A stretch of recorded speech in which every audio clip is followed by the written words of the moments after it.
Hello, this is the RPG Crawler, and welcome to Indie Game Friday, the show where I take a look at independent role-playing games. This week we cover an action RPG named Grim Dawn, available on Steam and GOG.com.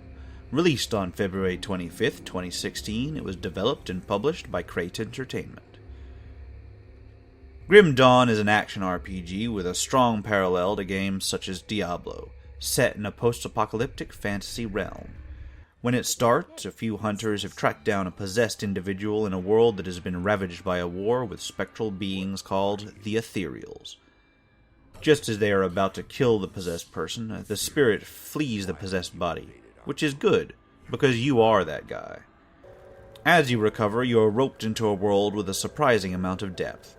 3 factions battle over control of a world that has already fallen into destruction. Humans struggle to survive, while Ethereals raise the human dead to inhabit.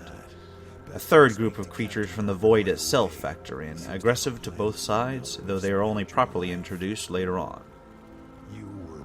The world is well developed, the storyline seems quite in-depth. The gameplay seems to collect most of the best elements of the classic Diablo series and improves upon it. As I was playing it, I was struck with the thought that this is basically better Diablo. There's the basic action RPG mechanic of clicking on enemies to basic attack, and using the number keys to execute skills set to those hotkeys. Rather than a dozen different types of healing and mana potions, called energy in this game, there's just 2 types. Tonic of Mending for health, and then another one for energy. They're automatically picked up and placed at the end of the hotkey bar when you're near them. Likewise, instead of town portals, you gain a portal which you can use to return to town or another portal area at any moment, without the need to keep track of scrolls or similar items. There are iron bits instead of gold, and those too are picked up when you're simply near them, and I believe they're used for various objects later in the game. Basically to purchase equipment.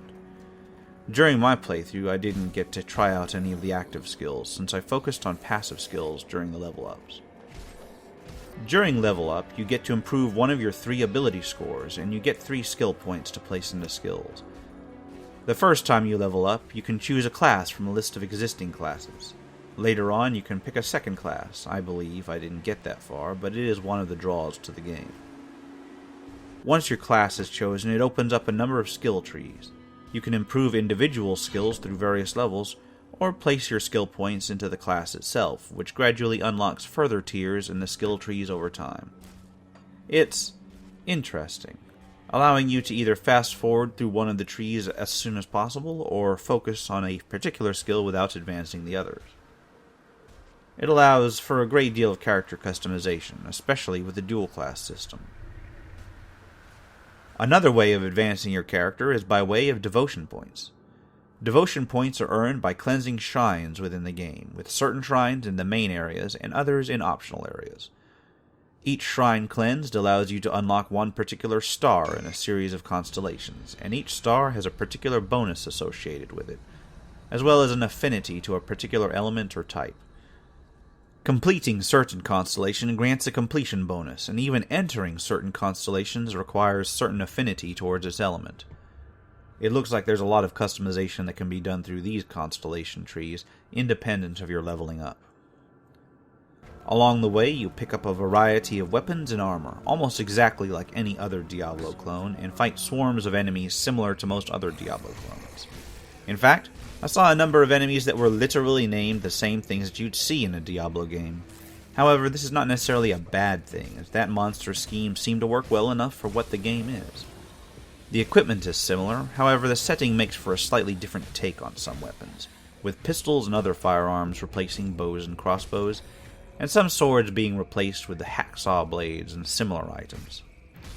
Which brings me to the setting itself. It's sort of a dark fantasy world that seems to be around the 16th or 17th century or so, with various single-shot firearms, witch hunter types, and so forth. The landscape is littered with the ruins of a once vibrant civilization, ruined towns and villages, wrecked buildings, and so on. it really is a bit of a departure from the typical medieval fantasy fare, without being so far removed as to be unrecognizable. The art style and the music really reinforce the look and feel of it all. Between the two of them, it's just a very atmospheric, a very excellently presented game. During play, you can pick up other items that are used to improve your equipment. Bits of gems, fragments of metal, and various substances can be either applied directly to the items for minor gain, or combined to create more powerful versions. There's other resources that can be picked up that are simply there to complete quests and construct optional things. And there are a lot of quests. The world is largely open, with just a few choke points in various areas serving as quest hubs. A lot of miscellaneous notes and journals are available that fill in more details about the setting background, and grant experience when you read them. Overall, for what was supposed to be a relatively simple hack-and-slash style action RPG, there is a lot of depth to this game. During play, you can actually adjust your factions. The three factions are the Ethereals, the Humans, and then the Void Dwellers. They either increase or decrease based on your quest actions, and there are various faction quartermasters, vendors that can sell you specific items unique to each faction only when you reach certain levels of that faction. It's an interesting concept that I've seen in games like World of Warcraft, but I haven't really seen in depth in a game like this. There's a 4-player multiplayer setting, which I didn't get to try, as well as several selectable difficulty levels, which I assume unlock as you complete the game. Furthermore, there's a hardcore mode, which is something that I always like to see in a game. For $24.99 US, you get an extremely competent Diablo clone with a number of systems that are arguably more in-depth that show that the game goes above and beyond simply being a clone. The game is very atmospheric, with a setting that is well developed and what appears to be a lot of replay value behind it.